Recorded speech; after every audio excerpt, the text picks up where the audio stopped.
I mean, it's about just being observant to your surroundings and trying to make sure you just keep on pushing to do things that people have never done and taking the risk, man. I want to, and plus again, you know, I think me and my fan base, we play tennis with each other. You know, I serve and then they hit it back, and I serve in terms of the energy.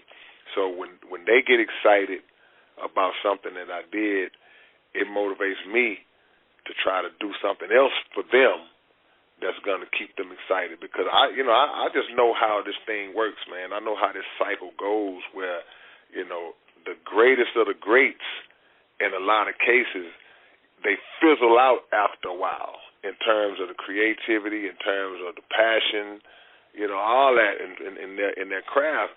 And I wanted to be that guy or one of those guys who just never ever does that, or I can never be accused of doing something. Man, this dude just keeps coming. I want to be that dude. So, yeah. Another thing you managed to do real well is, you know, the rap game has seen so many different phases. You know, from hand over fist, money out the trunk to streaming and downloading and all the internet stuff. You've managed to, you know what I'm saying, stay relevant through all of that. You know, what are the biggest differences from when you first started putting product out till now? And what are the approaches about how you go about doing things now versus then? Yeah, it was, I guess, the glaring difference would be the digital aspect of it. We never saw that coming. That's something that wasn't fathomable to us. We never even thought about what new ways people would be able to consume music, because it was always you're going to get you some vinyl, you're going to get your cassette, and then later on you're going to get your CD. You know, that was the evolution of that. So when cassettes phased out, then it was like, okay, well, you know, it's all CDs now. It's a lot easier than just rewinding the tape and flipping it over and all that. But I don't think many people saw a time where CDs would not be the thing anymore, you know. So when they came out with the digital aspect of it, that kind of changed everything, and it had to be an adjustment made by myself and any artist who had come from that old era, so to speak. But if you want to maintain, then you have to adjust to it. So that would be the only difference. But also with that difference, understanding it how we understand it now, it took away a vast percentage of what artists are able to earn off of their own work because of the pay disparity in streaming. So it made it to where a lot of artists ain't making the money that they could be making, because if you were selling physicals and you were doing independently, see, you already know the independent game was big for artists who was getting it in, because, you know, by going through distribution companies and one-stops and all that, you know, running our own labels, we made more money per unit. Now, if it's the majority are exclusively streaming, they paying percentages of a penny per stream. It's a lot harder to generate revenue. But I still do CDs as well, you know. So.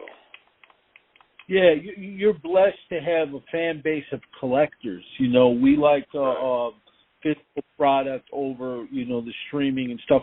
Plus, I personally, I would much rather hear a CD on an old school system than something on some Bluetooth device.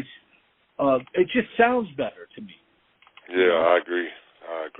Because I know even when you download it, you get a digital download, it's you convert it to MP3, and you lose a little bit. You know, I'm just rooted in that. You know, and there's still a lot of people that are doing CDs. A lot of mainstream artists are still doing it.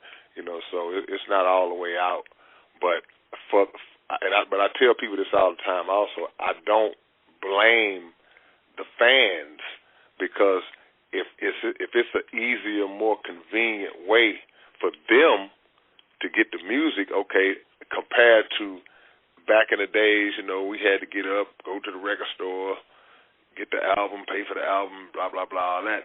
But now they can just do everything right at home on the phone. I can get it, play the whole thing. I can pay $10 a month in Spotify and hear anything I want to hear from any artist, any genre. So from the fans' perspective, okay, I get it. Can't really be mad at them. But, for us, we didn't have a problem because that was an experience in itself to go to the record store. You know what I'm saying? Yeah. We wanted to get up and go to the store, and then because we may be going to look for something else and find something else we like.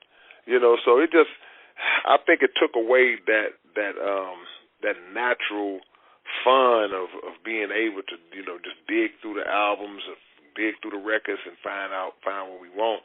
And it's an experience that a lot of music fans today, they can't even really fathom because they never had to do that or never did that.